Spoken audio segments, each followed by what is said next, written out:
Hi, and welcome to Habits for Humans, the podcast that explores what makes people tick and how to program this brain of ours to do what we want it to do. So we're going to explore how and why we sometimes and in some areas of our life are so effective and so efficient and in this flow zone. And in other areas of our life, we are can't get off the couch and are watching, 3 seasons of Schitt's Creek over one weekend. So we're gonna explore, if you want to be healthy and happy, what's the secret to programming our brain to maximize our potential? I'm your host, Kim Flynn, and today we're going to talk to Millie Hull. Super excited about Millie Hull. She is an expert in all things fitness. And specifically, she's going to talk to us about a one-up strategy. I just love the name of that. A one-up strategy that involves taking incremental steps each week toward a larger goal by just one-upping yourself in 3 basic categories. As soon as I read that from Millie, I'm like, ooh, I can't wait to get myself on a 3-step with steps every day. Yes, please. That has my name all over it. I'm excited about that. So she has a gift for our listeners at the end of the call today. I have a gift. Also, our sponsor, Card Salad, has a gift for you. So lots of free stuff. If you like free stuff, join us all the way to the end and you'll get lots and lots of free stuff. So a word from our sponsor, Habits for Humans, is brought to you by Card Salad, a health and wellness company that teaches you how to program your brain using systems and habits. So you know how everyone wants to eat healthy, but it takes so damn long to meal plan every week. So you end up eating freezer pizza and, ramen noodles and chicken nuggets for your family, which is so healthy. So what I did was create a product called Eat Well. It's a done-for-you meal planning system. And actually, I want to show it to you really quickly. It is right here. So on my very fancy display that includes a chair. So here's your menu board. You hang it on your fridge. Has the days of the week. You get recipes in the mail. Your recipes get gradually healthier and healthier as you build those habits. And then it has a done-for-you shopping list. Here's your habit cards teaching you how to live a healthy, sustainable life. So, and that is Card Salad, the Eat Well program from Card Salad. And we're going to do a giveaway at the end of today on that as well. So I'm so excited to introduce Millie to you. This is Millie Hull.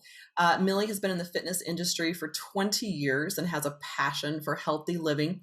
After experiencing the ups and downs of motherhood and struggling with her own body image issues, even going to extremes. And Millie, I so appreciate your honesty and vulnerability in saying, yes, I have been to the extremes, because if you're a woman or a man in the US today, you have also probably been to extremes. So thank you for being honest with that. She has taken her passion to the next level over the last few years as she and her sister started an online coaching business called Moms Need Carbs. Don't you love that name? Which helps women change their mindset around food and fitness, creating a more balanced approach to wellness that does not involve extreme dieting and restriction. That is what we teach here on Habits for Humans. So I'm so thrilled to have you on the program. Welcome, Millie. Thanks, Kim. I'm really excited to be here. Awesome. I was making Millie flex for us. Millie, will you just show us your guns really quickly? There you go. I want arms like that. All right. So we always start with our number one habit to manage your own mental wellness. So Millie, what's the practice you do to manage the stress of daily life?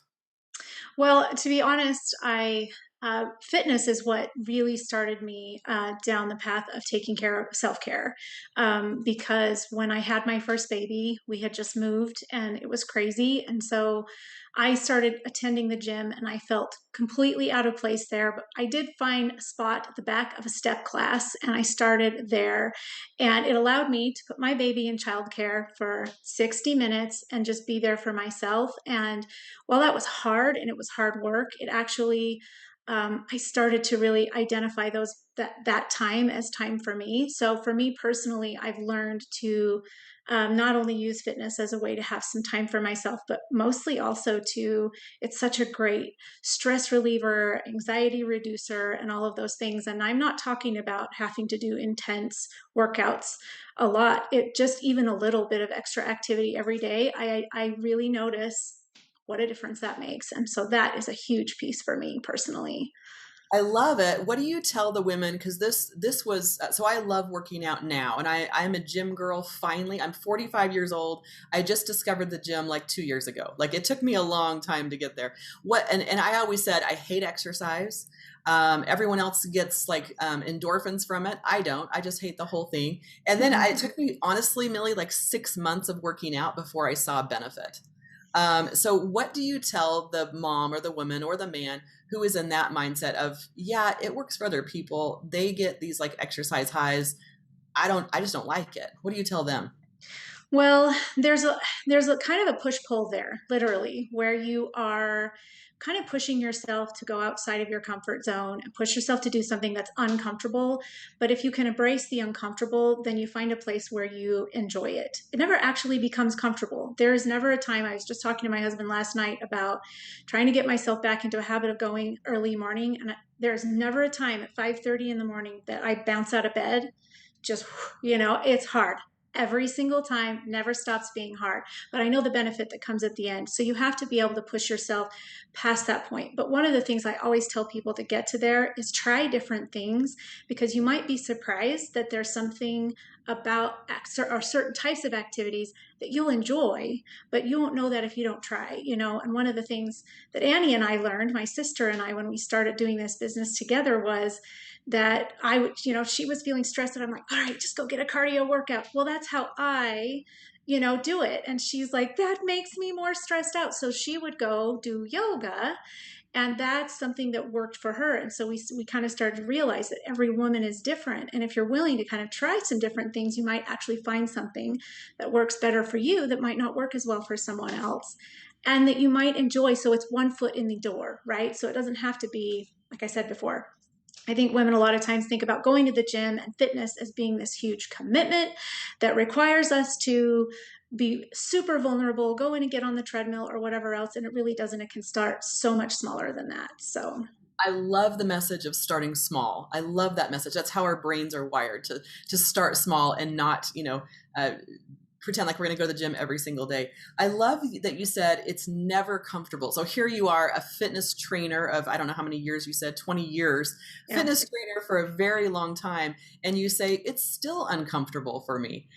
Talk to us about, and you said you had to focus on the benefits then. If it's uncomfortable for you and you have to push yourself, what are the benefits that we're focusing on? So now, and you probably noticed this too, Kim, that once you recognize how the serotonin starts to help, and you know that there's going to be a payoff at the end, whether it just feels good that I got something done, or whether incrementally I start to actually see and feel the results in my body. Once you've experienced that, you can kind of anchor your thoughts to, okay, I know what this result is going to feel like. I know what it's going to be like later. And that is kind of what can get you through. But sometimes it's not enough. Sometimes that feels really far away from where we are right now. And so that's where starting small becomes so important. And we need to be able to focus on what is closer to us. Do you know what I mean? Looking for the smaller wins that get us there. And so it just doesn't have to be this really big step. It's okay to be uncomfortable, right? So you can do it in smaller pieces and embrace the discomfort. If you reach a point where you're comfortable, whether it's in fitness or anything else, we call that a plateau, right? I mean, once you hit a point where you're comfortable, there is maintenance, but you're never going to stay at maintenance forever. There's always a point where you want to be improving yourself or doing something a little bit better. And so just embrace the uncomfortable, right? I love it. I was thinking about the rewards that I feel, and my dog is freaking out in the background right now. The doorbell just rang, and George is going crazy. But I'm thinking about the rewards for me. In the beginning, I remember, because I go to a gym with a bunch of college students, and I'm probably the only one over 40 there. And then I love free weights. Just like you were saying, you have to find the exercise that's good for you. I hate the treadmill. And if I were to sign up for an aerobics class, I'd be the one in the back, like not able to do the very simple spin. Like that's me, and it's horrifying. And so I love free weights. But in the beginning, it is a little bit intimidating. You're back there with all these, 20-year-old super ripped, buff guys. And then you're like, oh, nerdy mom here, lifting my 5-pound weights. And so the benefit for me, Millie, honestly, is I love the moment of walking into the gym, putting in my headphones and listening to music. Like I love that initial moment of, I don't know, that for me is more of a reward than the actual workout. Isn't that crazy? Uh, I know it's actually not crazy because I think, again, you've identified the part of it. And I've heard people say that before too, where they just love the part where they can kind of plug in and then they tune everybody out. And when you can do that, then you're not looking at what so and so is lifting next to you, or, that you're really focused on your personal time. And that's kind of what I was talking about so for me, it was stepping into the back of this step class. And eventually I stepped to the front of the step class. And then eventually I started teaching that step class. Right. And so, but I was super uncomfortable back there. I was 40 pounds overweight and it was hard to be there, but I started to find what I really loved. And I think that if I was on the treadmill when I saw those ladies through the window in their step class. And that's kind of what made me go, well, that does look more fun, for me personally. So I love group fitness and that was for me, but I was willing to actually try it first. And so there are things I love about working out on the floor for the same reason. And so that's kind of why you need to be willing to just try some different things and find something. It's okay to not do it like everybody tells you it should be done. I guess that's what I'm trying to say. It's okay for you to find something that makes you want to do it, because just doing it is one step in the right direction. And then once you're there and you're like, hey, going to this group fitness class feels good, or going and lifting my 5-pound weights feels good, or going and being on the treadmill feels good, then it's like, okay, now I'm comfortable on the treadmill. What's next? I'm going to go start lifting weights. Or, now I'm comfortable lifting weights. What's next? Maybe I'm going to try a yoga class. And that's what helps you start embracing lots of other aspects of it. Does that make sense? I love it. Yeah, I'm taking notes here. Interesting things. So I love that you said it's okay to do something unlike other people. I'm a huge TikTok addict. Me and TikTok, it's like hours at night. It's so bad. But one of the trends is functional fitness right now. I'm sure you know a lot more about that than I do. But I watch them do these moves where they're able to use their body all throughout I don't know how to even describe it, but it's super cool. I'm not seeing anyone at my gym do that, but then I've been doing one of the like deep squats to the side or something. I've been trying that in front of the mirror at the gym every day this week. Completely fell on my ass yesterday. And I was like, you know what? We're good. We're good. I can be the random 45-year-old mom in a sea of 20-year-old hard bodies falling over. I am allowed to do that. So I love the permission to do something unlike other people. Yeah, and that was something too that came up as my sister and I. And the reason that we kind of started this was because we were constant. She was a nutritionist, and I was the fitness person, and so we were constantly coaching each other because I struggled with my nutrition, I struggled with food, and she struggled really with fitness. And so, we would kind of push each other out of our comfort zones, and it's where in that process that I realized, oh, I know a lot about fitness and I know what I like to do, but that doesn't necessarily mean that every single person is going to want to do it the way I do it. And so it was kind of great that she gave me a little pushback when I would say, hey, go do this. And she'd be like, I don't feel like that really works for me. And so we would try different things. And now, the first time I told her to go do what's called a body pump class, which is like a weight endurance training type of class, she absolutely hated it, and now it's one of her favorites. But we worked up to that through doing different things. And now she's, so it's that same kind of thing, like trying different things and I love what you just said about just falling on your ass and then getting back up and saying, I tried it. I just did something that was hard. And that in itself can be something to celebrate and feel really good about. Awesome. I'm hearing from you just the message of permission to do it your way. Permission to do it your way. I love that. All right, Millie. So I'm excited to get into the actual topic here. I feel like I could talk to you all day here, but will you talk to us about this, what is the one-upping yourself? Talk to me about this.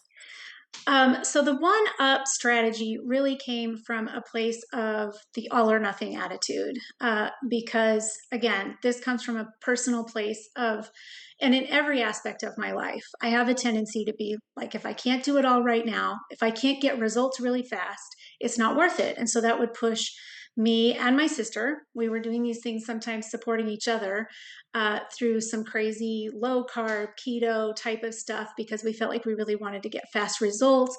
And it, in the end, we would burn out. We would gain the weight right back. I mean, we all know this because probably 90% of the people who've wanted to try to lose weight have tried it at some point, right?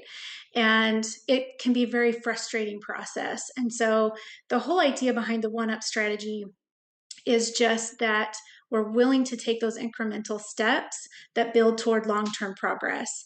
And in this process, we read the book Atomic Habits by James Clear. I don't know if you've read that book, but I've read it 3 times because to really get it, there's so many golden nuggets in there. But what I really loved about it was this idea that by doing small, tiny things, you completely change your destination.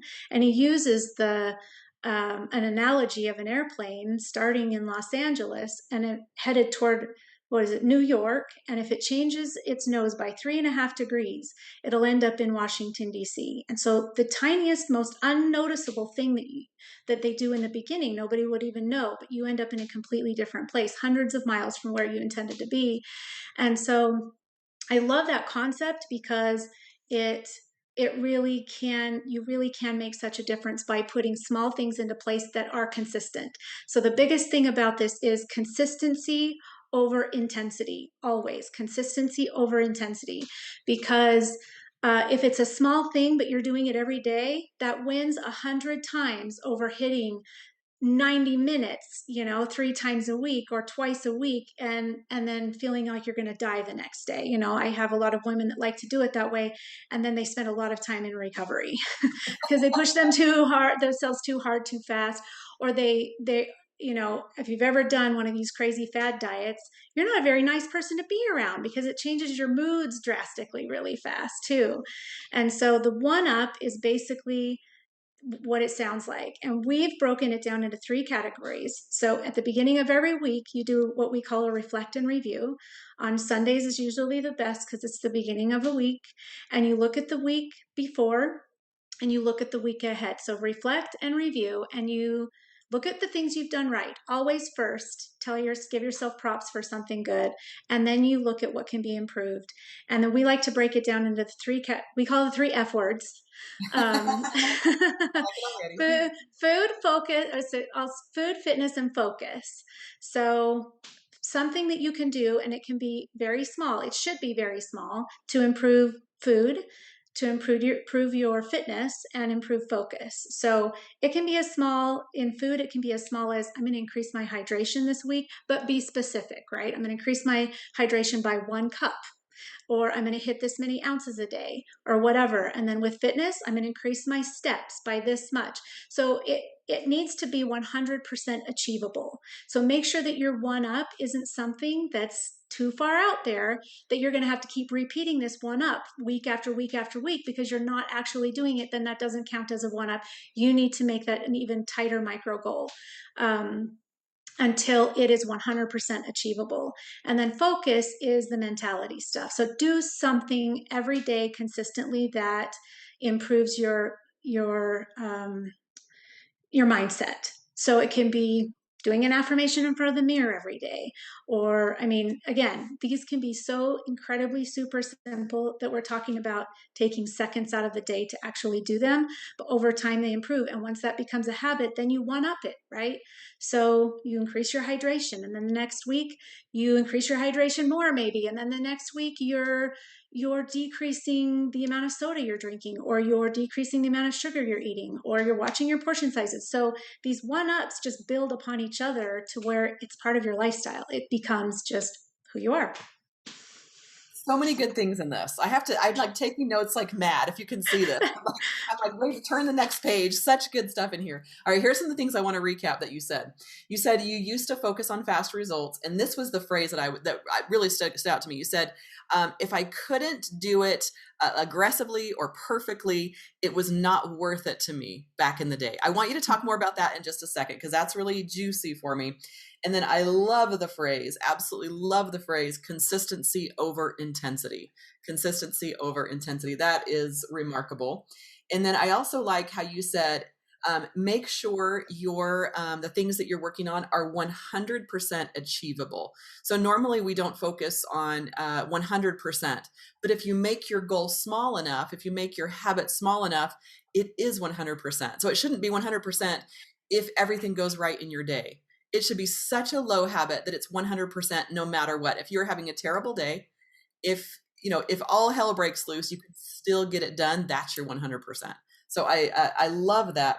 And then I wanted to ask you also, what are yours this week? What is your food, fitness, and focus for this week?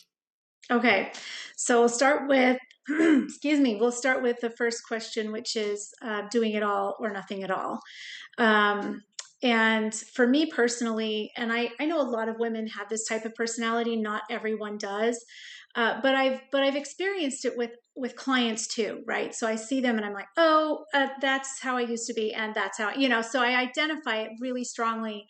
And but really, it's just the idea that I want to see quick results and I want things to happen really fast. And when they don't, I don't do anything at all. I could do it in the way I clean a room. It's like if it gets to a certain point, I'm like, well, I need an entire day to do this. And if I don't have an entire day to do this, then what happens? The room just keeps getting stacked higher and higher and higher, and nothing happens. And It's it's my just, laundry. My laundry system is I yeah, go in and I fold three things and only three things. And once you get sucked into the three things, like that's my 100% standard is three things. Once I get sucked into it, I start folding more, or I say, absolutely, I'm totally fine to fold three things. And sometimes it's a towel and two pair of panties that I throw in a thing and say, I'm done. And it took me 18 seconds, So I love this. Keep going. yeah. So I mean that's exactly the concept. I think that when we can kind of recognize that it's not just about our health and fitness, it really is kind of how we attack other things in our life. And I think that's why I really liked Atomic Habits, because it taught me that I do this in so many other areas of my life. And if I want to prioritize my fitness, so what doing my fitness and health, so what doing these things in small steps. So when I recognize it in any area of my life, when I start taking these small steps, what it is doing is telling myself that it's important. It's prioritizing it. And it doesn't feel that way, right? It doesn't feel that way if I'm not prioritizing the entire day, or I'm not going in 100 miles an hour. If I'm not completely buying a whole new set of grocery lists in order to start this new diet, then I am not committed to what I want. And that's where we're kind of in the wrong narrative over this. And we need to flip that mindset and start thinking that our commitment to start small is better than nothing, actually. And I used to hate that phrase, because better than nothing was basically may as well do nothing, right? But that's not true. There's so much better. It's so much better than nothing. And in our culture right now, in this day and age, I mean, we as women we're trying to have a career and a job and take care of the kids and family and home. And we just have so much on our plate. We have 1,000 excuses every single day not to have to do this stuff, not to take care of ourselves. There's so many reasons that we shouldn't and don't come first in our own lives, that by making these small commitments every single day, little by little, we're telling ourselves that we are a priority. And because it's so much harder to give ourselves that priority in big steps, because it's coming at us all the time. You know what I mean? And so if we're willing to say, I'm willing to do this for myself, I'm willing to take a 15 to 20-minute walk all by myself. Everybody else clear your schedule because this is for me. You know what I mean?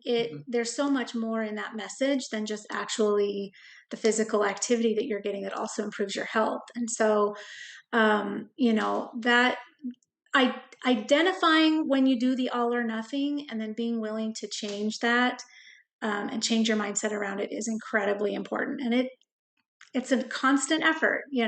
I still fight with it sometimes. I love the principle of the extreme, right? For those type A personalities, we like to do these big, huge extremes, right? So if we're not going to clean out our closet, we're going to clean out the whole thing and empty out all the shelves and deep clean and everything else. And it's a little bit of a high. It's almost like an addiction to, like, I'm going to overhaul this area of my life. So I love that you talk against that mentality of, unless it's extreme, it's not real. So I really appreciate that. Um, let's do some fun questions here. You ready for this? Sure. What's something that you have accepted about yourself in this process, in this journey of going from where you were to where you are now? What have you accepted about yourself? I've accepted the shape of my body Oh, in I a way that love I never that. did before, and this is another kind of personal story that my sister and I helped each other come to. Probably about 2 years into starting this journey, we realized that we had both been jealous of each other for a long time. Wow. Yeah, and so we even kind of took it back and figured out the day and time where I was teaching one of my strength training classes, and she came and did about half of it and then left. She hated it. This is when she decided she really hated body pump. And I remember thinking in that class, gosh, she's so lucky. She doesn't even have to do this. Because she has this hourglass figure.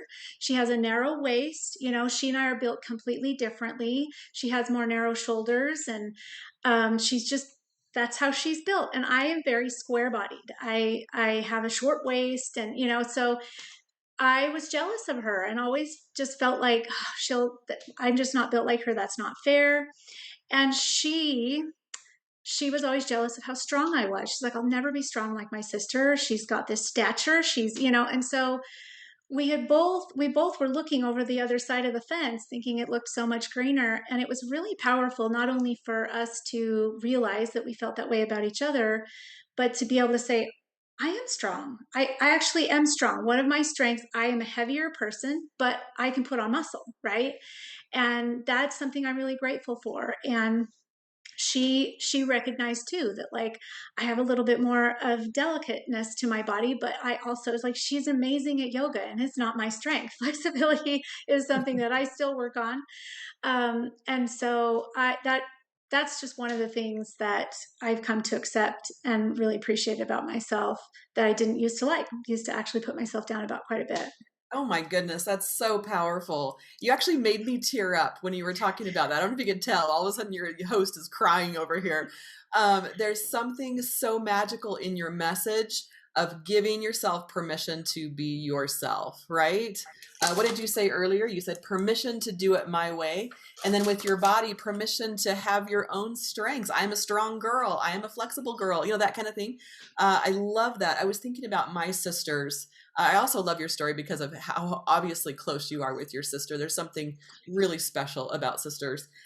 So I have a sister. I've got several sisters, but I've got one sister who years ago told me, "Oh, I would love to be more in business like you are."